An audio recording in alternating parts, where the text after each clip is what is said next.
Pendengar radio Citra Kasih yang dikasihi oleh Tuhan Yesus, pada pagi hari ini kita akan melihat satu tema, Tuhan pasti menepati setiap janjinya. Nah, kalau kita berbicara tentang janji, ya, mungkin ada di antara kita pendengar radio Citra Kasih yang pernah dijanjikan sesuatu, ya, tentu dari orang, ya, dijanjikan, tapi janji itu tinggal janji, ya, tidak ditepati. Nah, tentu ketika kita dijanjikan sesuatu dan tidak ditepati, nah ini tentu memberikan sesuatu yang mungkin kekecewaan di dalam diri orang yang diberi janji tersebut.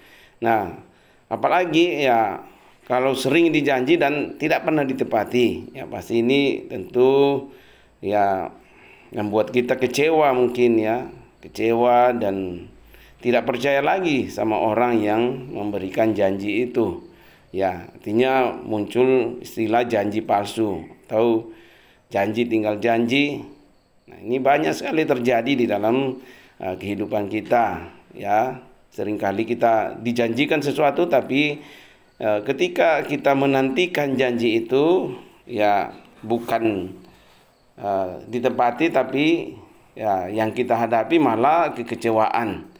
Nah, pagi hari ini kita akan melihat tokoh Alkitab, yaitu bagaimana Daud menerima janji daripada Tuhan. Ya, jadi apa bedanya janji manusia dengan janji Tuhan? Ya, manusia boleh berjanji, tapi seringkali tidak ditepati.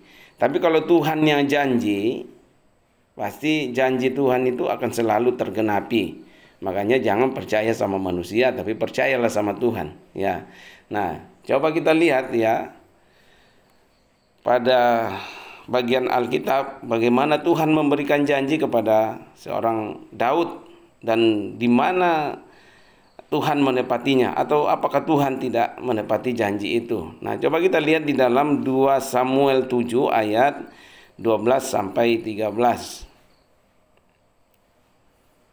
2 Samuel 7 ayat 12 sampai 13. Nanti bisa pendengar radio Citra Kasih juga bisa melihat di dalam Alkitab saudara di rumah masing-masing atau dimanapun saudara berada saat ini.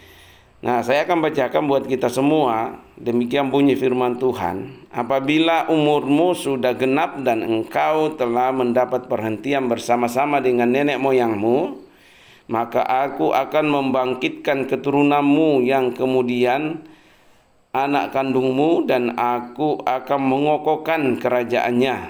Ya, ini perhatikan di sini, ya. Dialah yang akan mendirikan rumah bagi namaku, dan aku akan mengokohkan tahta kerajaannya untuk selama-lamanya. Nah, ini kisah Daud ketika sudah aman semua negeri, yang ya tentu keamanan yang diberikan daripada Tuhan, dan Daud berencana untuk membangun bait Allah atau rumah Tuhan. Tapi Tuhan berkata, bukan kamu yang akan membangun, tapi keturunanmu berikutnya, anakmu berikutnya yang akan membangun rumah untuk Tuhan.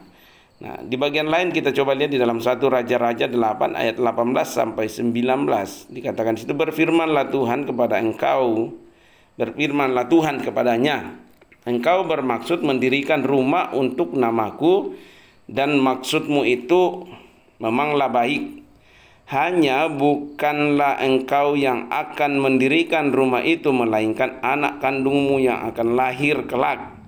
Dialah yang akan mendirikan rumah itu untuk namaku. Jadi, ya, Daud tidak mendirikan rumah atau bait Allah, tapi keturunan berikutnya yaitu Salomo. Nah, coba kita lihat janji Tuhan ini, ya. Janji Tuhan ini benar nggak tergenapi di dalam kehidupan Salomo, ya, atau dijanjikan kepada bapaknya tapi ditepatinya di keturunan anaknya, ya, yang saya katakan tadi di 2 Samuel 7 ayat 12 sampai 13, ya. dia yang akan, atau dialah yang akan mendirikan rumah bagi namaku, yaitu Salomo anaknya kan. Dan aku akan mengokohkan tahta kerajaannya untuk selama-lamanya. Nah, coba kita lihat di dalam 1 Raja-Raja 8 ayat 17. Benar enggak janji Tuhan itu tergenapi? Ya, di zaman anaknya Daud. Di 1 Raja-Raja 8 ayat 17 dikatakan di situ, lalu raja melanjutkan, ketika Daud, ayahku bermaksud mendirikan rumah untuk nama Tuhan Allah Israel. Di ayat 20 di situ dikatakan, jadi Tuhan telah menepati janji yang telah diucapkannya. Aku telah bangkit menggantikan Daud ayahku dan telah duduk di atas tahta kerajaan Israel seperti yang difirmankan Tuhan. Aku telah mendirikan rumah ini untuk nama Tuhan Allah Israel. Ya, jadi benar apa yang Tuhan katakan, apa yang Tuhan janjikan.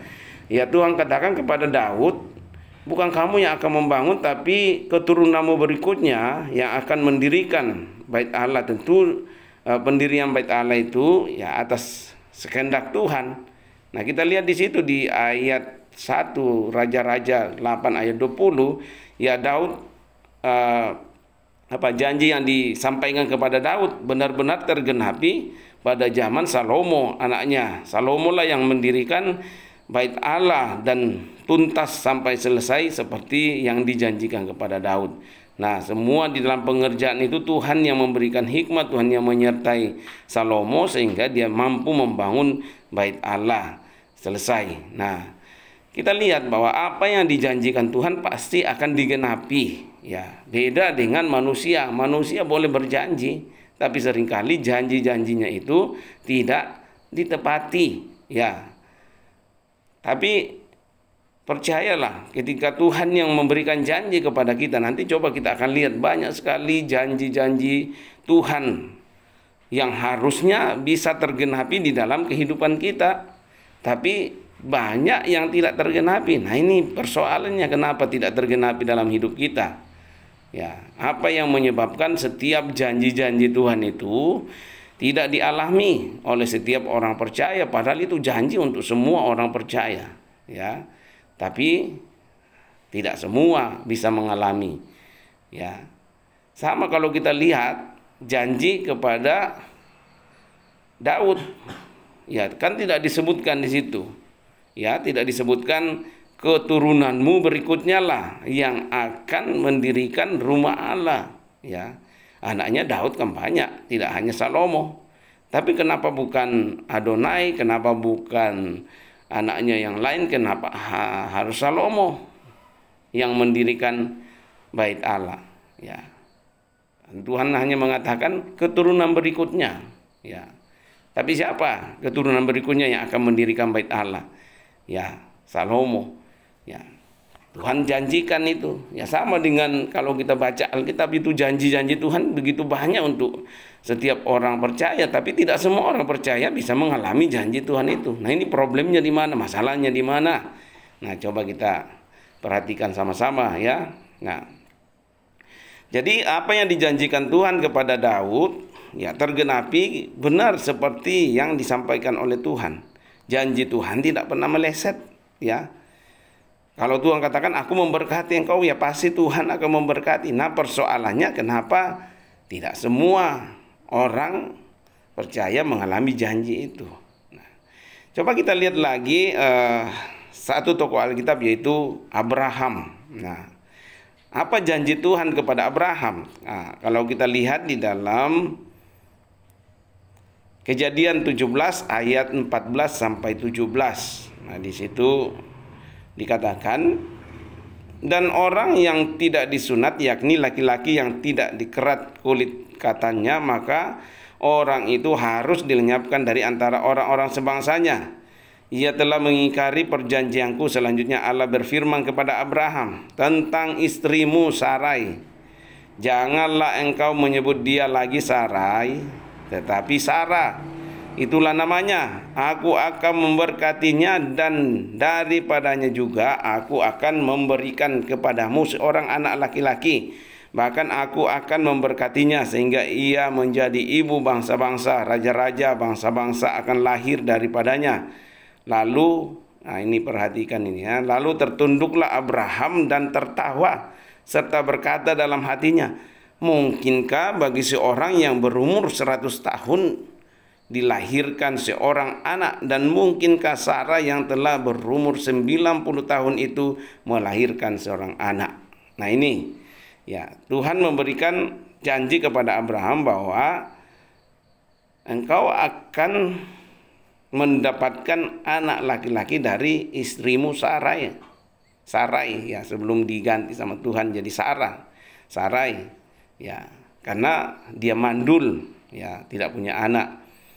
Nah, ketika Tuhan memberikan janji itu kepada Abraham, Abraham tertawa ya. Abraham tidak percaya, dalam hatinya dikatakan tertawa, dan ya mungkin secara logika dia berpikir, ya tidak mungkin saya yang berumur 100 tahun masih bisa punya anak.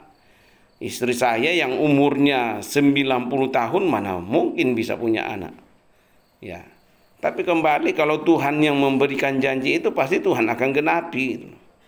Bagi Tuhan tidak ada yang mustahil. Walaupun Abraham umurnya udah 100 tahun, walaupun istrinya Sarah udah berumur 90 tahun, secara medis mungkin, secara ilmu pengetahuan tidak mungkin orang yang berumur seperti itu masih bisa mempunyai anak. Ya. Tapi kembali, kalau Tuhan yang memberi janji, ya pasti Tuhan akan menggenapi. Benar nggak janji Tuhan kepada Abraham ini digenapi? Coba kita lihat di dalam Kejadian 21 ayat 1 sampai 2. Tuhan memperhatikan Sarah seperti yang difirmankannya, dan Tuhan melakukan kepada Sarah seperti yang dijanjikannya. Nah ini ya, ini yang harus kita perhatikan. Tuhan memperhatikan Sarah seperti yang difirmankannya. Ya, apa yang Tuhan sudah katakan nggak mungkin dia ingkari karena dia Tuhan. Apa yang dikatakan manusia sangat mungkin untuk diingkari karena dia adalah daging, roh, daging, kedagingannya. Manusia bisa mengingkari apa yang dikatakannya, tetapi Tuhan tidak mungkin bisa mengingkari apa yang difirmankannya. Karena Tuhan tidak mungkin mengingkari dirinya, tidak mungkin mengingkari apa yang dia katakan. Dan Tuhan melakukan kepada Sarah seperti yang dijanjikannya. Ya, maka mengandunglah Sarah, lalu ia melahirkan seorang anak laki-laki bagi Abraham dalam masa tuanya pada waktu yang telah ditetapkan sesuai dengan firman Allah kepadanya. Jadi apa yang Tuhan katakan kepada Abraham terjadi sama persis seperti yang dijanjikannya. Ya. Yang membuat manusia tidak mengalami janji-janji Tuhan karena ketidakpercayaan. Ya, itu. Karena ketidakpercayaan. Nanti kita coba lihat. Nah, Abraham dijanjikan, walaupun dia ketawa dalam hatinya, tapi apa yang sudah Tuhan janjikan, ya pasti itu akan Tuhan genapi. Jadi janji Tuhan tidak akan pernah meleset, janji Tuhan tidak akan pernah tidak digenapi. Ya. Nah, coba kita lihat janji-janji Tuhan dalam setiap kita orang percaya. Kalau kita lihat di dalam Yeremia 17 ayat 7 sampai 8. Ya, di situ dikatakan, diberkatilah orang yang mengandalkan Tuhan. Nah, ini diberkatilah orang yang mengandalkan Tuhan, yang menaruh harapannya pada Tuhan. Ia akan seperti pohon yang ditanam di tepi air, yang merambatkan akar-akarnya ke tepi batang air, dan yang tidak mengalami datangnya panas terik, yang daunnya tetap hijau, yang tidak khawatir dalam tahun kering, dan yang tidak berhenti menghasilkan buah. Nah ini janji Tuhan. Ya, dikatakan diberkatilah orang yang mengandalkan Tuhan. Berarti ada bagian juga yang harus kita kerjakan di situ kalau kita mau mengalami berkat-berkat Tuhan. Seringkali orang percaya tidak mengalami janji-janji Tuhan, tidak mengalami berkat Tuhan karena satu, dia tidak percaya, dia tidak yakin bahwa apa yang firman Tuhan katakan itu bisa terjadi di dalam kehidupannya. Kemudian ada bagian yang harus kita kerjakan tapi kita tidak kerjakan. Ya, misalnya kalau kita yang barusan kita bahas, diberkatilah orang yang mengandalkan Tuhan.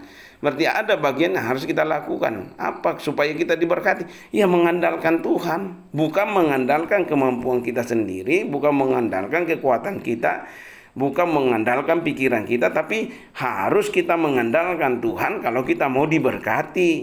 Nah, banyak orang yang tidak diberkati karena mengandalkan kekuatannya, mengandalkan pikirannya, mengandalkan hidupnya, padahal Tuhan sudah katakan, andalkan Tuhan kalau kamu mau diberkati. Ya. Taruh harapanmu pada Tuhan. Ya. Ini sederhana. Mau diberkati, andalkan Tuhan. Taruh seluruh pengharapanmu pada Tuhan. Pasti engkau akan diberkati.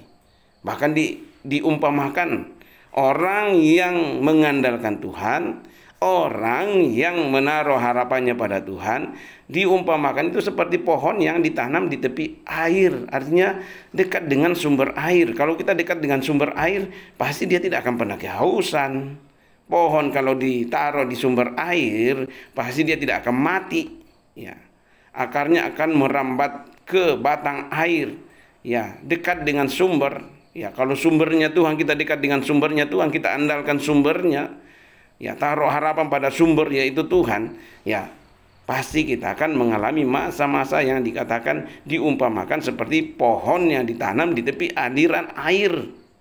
Ya, dia tidak akan mengalami datangnya terik, panas terik, daunnya tetap hijau. Hijau itu gambaran pertumbuhan, dia akan terus bertumbuh di dalam musim apapun karena dia dekat dengan sumber. Ya, mau orang katakan tahun 2023 ini masa yang resesi, tapi ketika kita mengandalkan Tuhan, walaupun masa resesi, ya kita akan tetap hijau, tetap akan bertumbuh, tetap akan mengalami masa-masa yang baik. Karena kita dengan sumber, ya, yaitu Tuhan sendiri, penguasa alam semesta ini, pengendali seluruh pemimpin bangsa ini, dan di tangannya semua kekuasaan. Kalau kita dekat dengan sumber ini, artinya walaupun masa apapun yang terjadi, mau terik, kita tetap bertumbuh, ya, kita tetap hidup, tidak akan khawatir dalam tahun kering, walaupun kering, ya, kering itu menggambarkan kesusahan kan. Walaupun keadaan susah, walaupun keadaannya orang katakan akan resesi, akan ini, tapi kita tidak akan khawatir karena kita dekat dengan sumbernya, ya, yang tidak akan berhenti menghasilkan buah. Artinya walaupun di musim kering kita tetap menghasilkan buah-buah. Nah, ini janji Tuhan. Apa bagian kita? Andalkan Tuhan. Taruh harapan kita sama Tuhan. Jangan taruh harapan kita sama apa yang kita miliki. Ya, jangan taruh harapan kita pada ciptaan, tapi taruhlah harapan kita kepada Sang Pencipta itu, yaitu Tuhan sendiri. Nah, saudara mau diberkati? Gampang kan? Tinggal kita mengandalkan Tuhan, taruh harapan Tuhan, itu bagian kita. Ya. Oke, menarik ini ya. Semakin menarik untuk kita bahas ya. Jadi jangan kita ragu sama janji Tuhan. Percayalah bahwa setiap janji Tuhan itu pasti Tuhan genapi.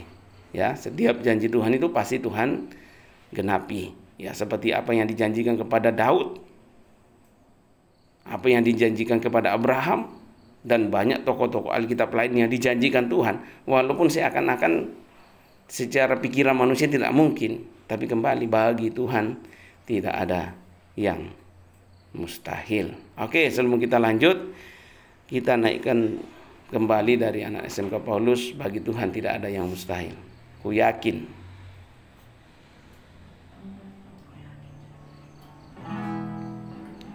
Tahu kan?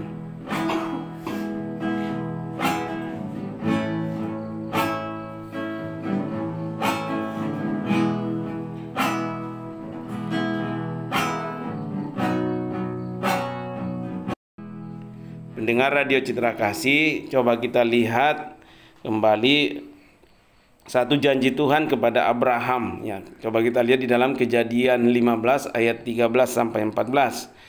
Nah, ini janji kepada Abraham tentang keturunannya, dan ini tergenapi semua ya. Di situ dikatakan firman Tuhan kepada Abram, ketahuilah dengan sesungguhnya bahwa keturunanmu akan menjadi orang asing dalam suatu negeri yang bukan kepunyaan mereka, dan bahwa mereka akan diperbudak dan dianiaya 400 tahun lamanya. Tetapi bangsa yang akan memperbudak mereka akan kuhukum, dan sesudah itu mereka akan keluar dengan membawa harta benda yang banyak.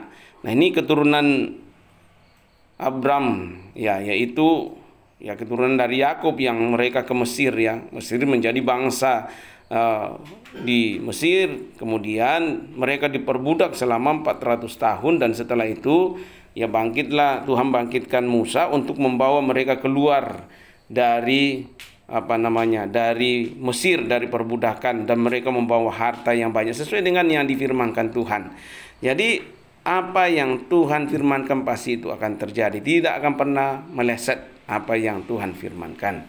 Nah, coba kita lihat lagi bagian lain daripada janji-janji Tuhan. Begitu banyak janji Tuhan kalau kita lihat di dalam firman Tuhan. Makanya saudara harus baca firman Tuhan supaya tahu janji-janji Tuhan yang harusnya kita dapatkan, yang harusnya kita miliki. Tapi kenapa seringkali janji itu kita tidak bisa peroleh gitu ya, tidak bisa kita alami dalam hidup kita. Nah, coba kita lihat di dalam Yeremia 29 ayat 10 sampai 11. Di situ dikatakan, sebab beginilah firman Tuhan, apabila telah genap 70 tahun bagi Babel, barulah aku memperhatikan kamu. Aku akan menepati janjiku itu kepadamu dengan mengembalikan kamu ke tempat ini. Sebab aku ini mengetahui rancangan-rancangan apa yang ada padaku mengenai kamu. Demikianlah firman Tuhan, yaitu rancangan damai sejahtera dan bukan rancangan kecelakaan, untuk memberikan kepadamu hari depan yang penuh harapan.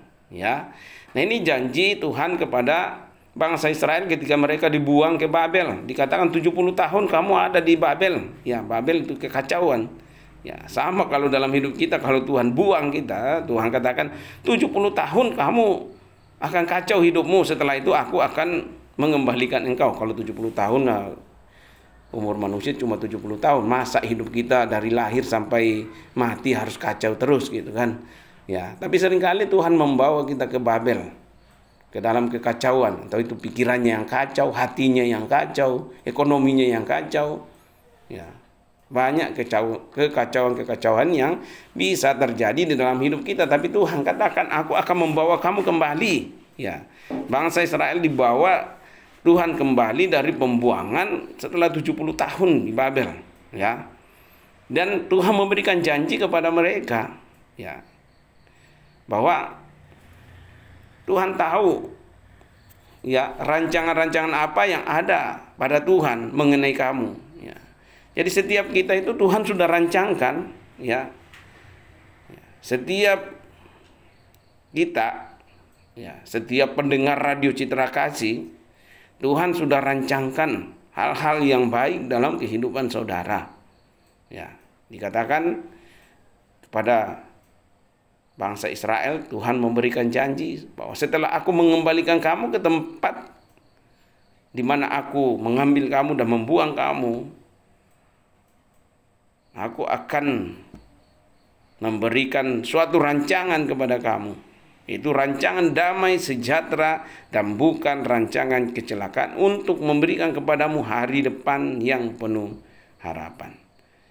Kita dulunya sebelum kita menjadi pengikut Kristus, ya, sebelum kita menjadikan Tuhan Yesus sebagai Tuhan dan Juru Selamat kita, kita hidup di dalam kekacauan, dikacaukan oleh kuasa-kuasa dunia ini, dikacaukan oleh iblis, sehingga kecenderungan hati kita adalah melakukan hal-hal yang tidak baik, hal-hal yang jahat, yang tidak menyenangkan hati Tuhan.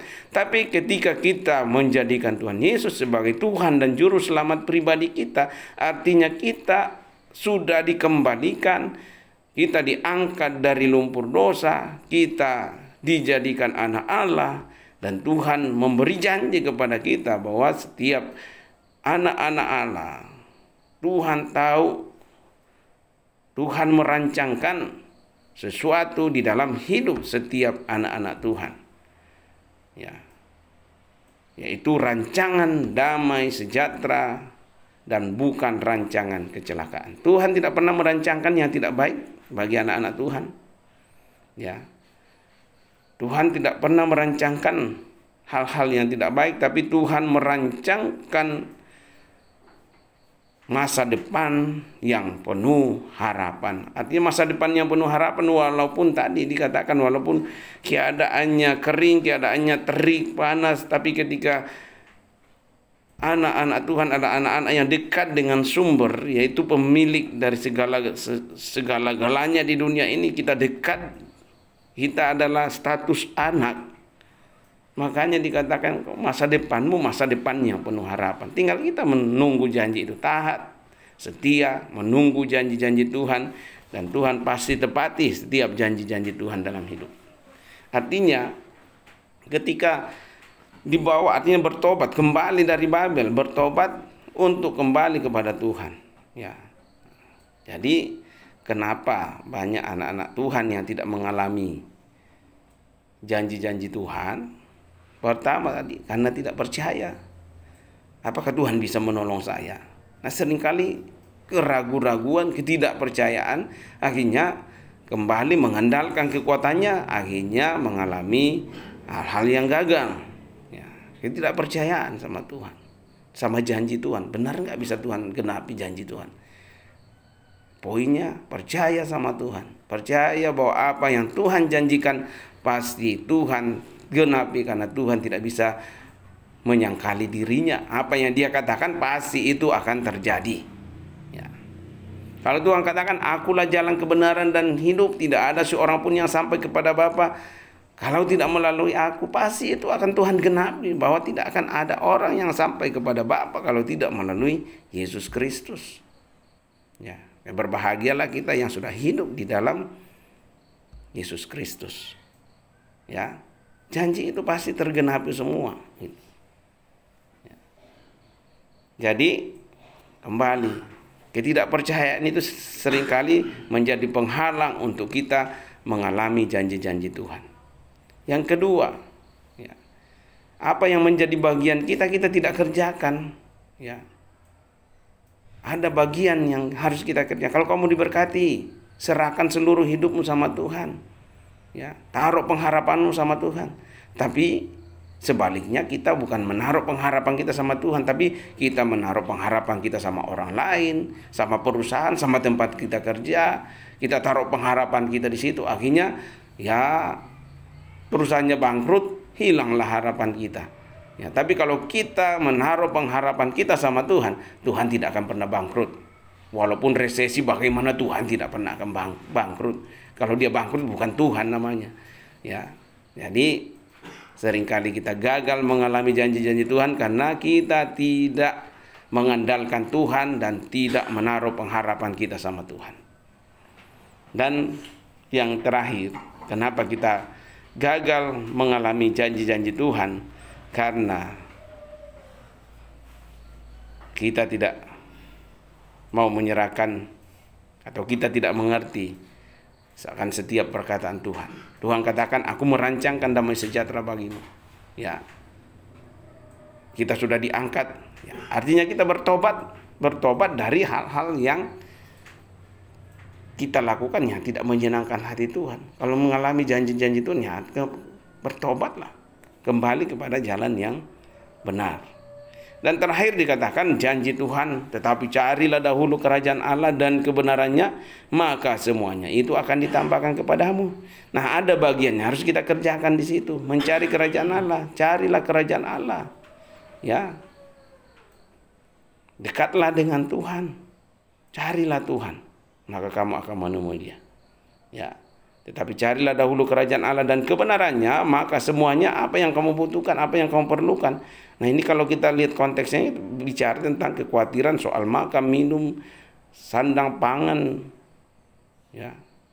Itu kebutuhan kita semua, manusia. Tapi Tuhan katakan itu gampang loh. Itu saya bisa berikan, tapi carilah dahulu kerajaan Allah. Ya, hiduplah dalam kebenaran. Ya. Di Roma 14 ayat 17 dikatakan kerajaan Allah bukanlah soal makan dan minum, tetapi soal kebenaran, damai, sejahtera dan sukacita. Ya. Soal kebenaran. Hiduplah benar, pasti Tuhan akan pelihara kamu. Ya. Benar menurut standarnya Tuhan. Tetapi carilah dahulu kerajaan Allah dan kebenarannya, maka semuanya itu akan ditambahkan kepadamu. Apa yang kamu perlukan? Kecil. Masalah jasmani kecil bagi Tuhan. Tapi kalau kamu hidup dalam kebenaran, pasti Tuhan cukupkan semua hidupmu. Jadi, pendengar radio Citra Kasih yang dikasih oleh Tuhan Yesus, apa yang Tuhan janjikan pasti Tuhan genapi. Tapi apa yang manusia janjikan belum tentu tergenapi. Pilihan ada di tangan saudara. Mau percaya manusia atau mau percaya Tuhan. Ya, percaya Tuhan pasti setiap janjinya saudara dan saya akan alami. Percaya manusia ya tergantung manusianya.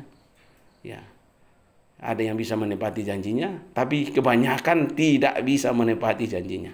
Jadi poin kita, percayalah sama Tuhan, dan setiap janji-janji Tuhan kita alami dalam kehidupan kita.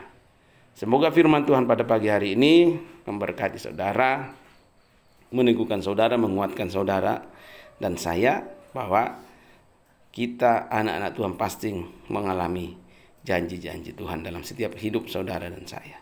Tuhan memberkati kita semua. Kita akan masuk dalam pokok doa. Kita terus bawa bangsa dan negara kita. Bangsa yang besar ini tidak mudah mengelolanya, tapi kita berdoa